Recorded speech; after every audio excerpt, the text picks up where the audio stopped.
Jagannath temple Bharat की चार धाम यात्रा में एक उड़ीसा के पुरी में स्थित जगन्नाथ मंदिर भी शामिल है।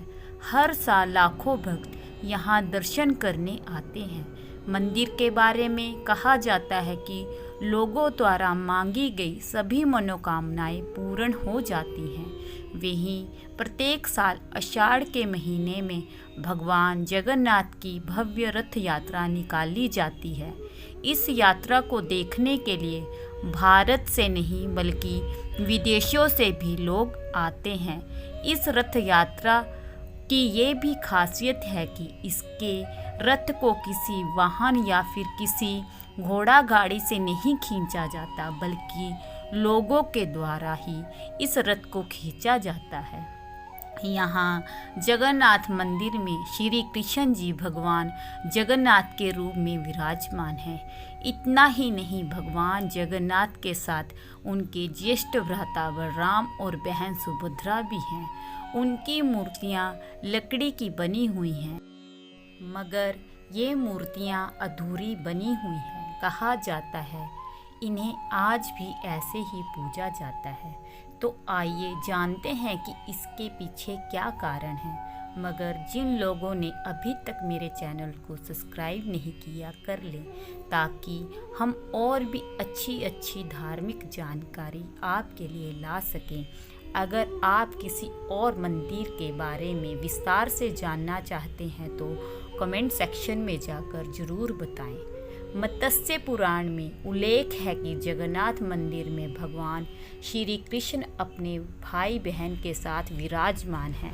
सभी मंदिरों में भगवान की मूर्तियां अष्ट धातु या अन्य किसी धातु या पत्थर की बनी होती हैं, लेकिन जगन्नाथ मंदिर में नीम की लकड़ियों से मूर्तियां बनी हैं। माना जाता है कि मालवा के राजा इंद्रदुमन को अपने सपने में आकर श्री कृष्ण ने कहा कि नीम के पेड़ के लट्ठे जो समुद्र में तैरते आ रहे हैं, उन्हें लाकर मेरी और मेरे बड़े भाई बलराम और बहन सुभद्रा की मूर्तियां बनाएं।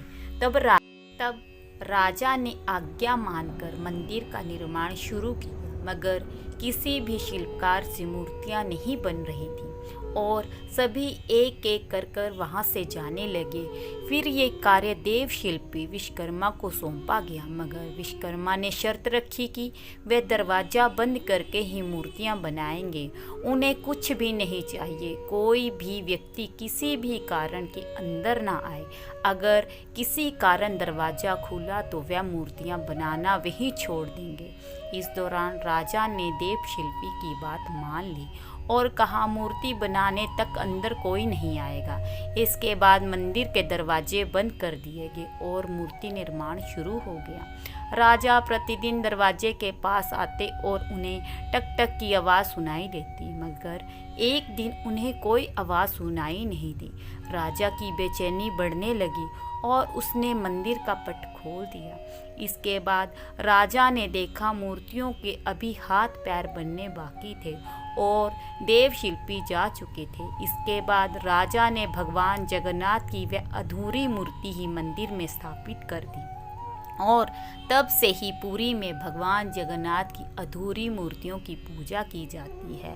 हर 12 वर्षों में ये मूर्तियाँ बदली जाती हैं। इसके लिए पवित्र नीम के पेड़ों का चयन किया जाता है। नक्काशी 21 दिनों की अवधि के भीतर चयनित बढ़ई द्वारा गुप्त रूप से की जाती है।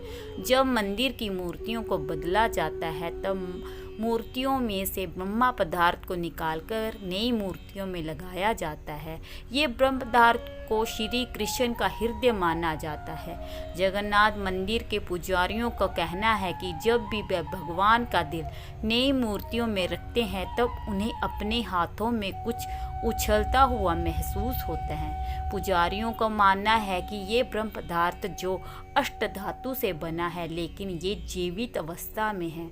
इसे देखने वाला अंधा हो जाता है या मर जाता है, इसलिए पुजारियों की आंखों पे रेशमी पट्टियां बांध दी जाती हैं।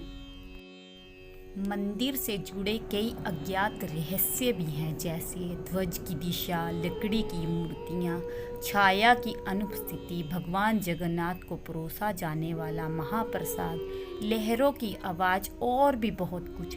ये रहस्य वर्षों से इतिहासकारों, वैज्ञानिकों और आम लोगों के आकर्षित कर रहे हैं। जगन्नाथ मंदिर के शीर्ष पर स्थित ध्वज जिस दिशा में हवा चलती है उसके विपरीत दिशा में लहराता है। 1800 साल पुरानी परंपरा के कारण झंडा बदलने के लिए हर दिन एक पुजारी मंदिर के शिखर पर चढ़ता है। ऐसा कहा जाता है कि यदि ये अनुष्ठान एक दिन के लिए भी छोड़ा गया तो मंदिर 18 वर्षों तक बंद रहेगा। ये मंदिर 45 मंजिला इमारत जितना ऊंचा है।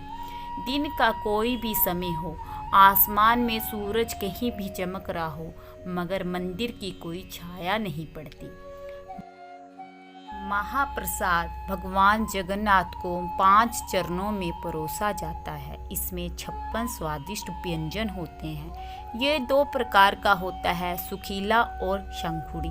सुखीला में सभी सूखी मिठाइयाँ होती हैं और शंखुड़ी में दाल, चावल और अन्य वस्तुएं होती हैं। प्रसाद 7 मिट्टी के बर्तनों को एक के ऊपर एक रखकर लकड़ी से पकाया जाता है। मगर हैरानी की बात यह है कि महाप्रसाद में सबसे पहले ऊपर के बर्तन का भोजन पकता है, उसके बाद नीचे के। मंदिर के अंदर कदम रखते ही आपको समुद्र की आवाज़ आनी बंद हो जाती है। कथानुसार देवी सुभद्रा की ये इच्छा थी कि मंदिर शांति का स्थान हो। जैसे ही आप आकाश में देखते हैं, आपको मंदिर की चोटियों पर पक्षी बैठे या उड़ते हुए नजर आएंगे, मगर पुरी के जगन्नाथ मंदिर में गुंबद के ऊपर एक भी पक्षी ना बैठा, ना ही ऊपर चोटी के उड़ता हुआ नजर आएगा। रथ यात्रा के दौरान सामान्य दिनों की तुलना में अधिक तीर्थ यात्री आते हैं, लेकिन हर दिन उतनी ही मात्रा में खाना पकाया जाता है। किसी भी दिन भोजन बर्बाद नहीं होता और कोई भी भक्त बिना खाए नहीं रहता।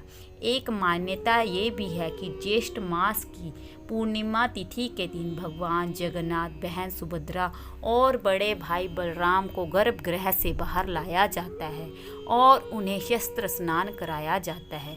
स्नान के बाद भगवान जगन्नाथ बीमार पड़ जाते हैं और उन्हें बुखार आ जाता है, अर्थात उनकी मूर्तियों में से बहुत अधिक गर्म तप का अनुभव होता है। इसलिए शाम को श्रृंगार के बाद 15 दिन के लिए मंदिर के कपाट बंद कर दिए जाते हैं। श्री जगन्नाथपुरी मंदिर भारतीय राज्य ओडिशा के सबसे प्रभावशाली स्मारकों में से एक है, जिसका निर्माण गंगा राजवंश के प्रसिद्ध राजा अनंत वर्मन चौथ देव ने 12वीं शताब्दी में समुद्र तट पुरी में किया था। जगन्नाथ मंदिर सबसे लंबे गोल्डन बीच के लिए प्रसिद्ध है। ये भारत के 4 धामों यानी पुरी, द्वारिका, बद्रीनाथ और रामेश्वर शामिल है। यदि आप पुरी क्षेत्र में घूमना चाहते हैं तो यहाँ पर अक्टूबर से मार्च के बीच का समय सबसे अच्छा होता है। अगर मेरी वीडियो आपको अच्छी लगी हो तो मेरे चैनल को सब्सक्राइब करना मत भूलें। राधे राधे।